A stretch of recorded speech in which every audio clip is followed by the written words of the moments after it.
Ito ang Maybach Landaulet G-Wagon, isang luxury vehicle na limitado lang ang pagkakagawa. Meron na siyang 100 pieces sa ngayon. Pwede siya i-convert na top-down. Alisin nila ang clip na to. Tapos pindutin ang button na to.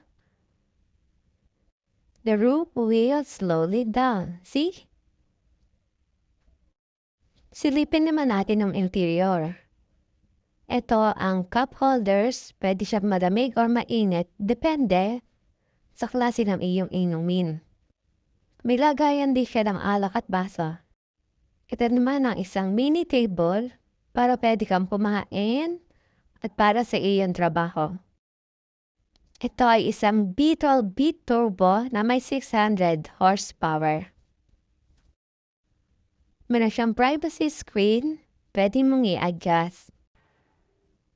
Pwede magmukha siyang frozen. Then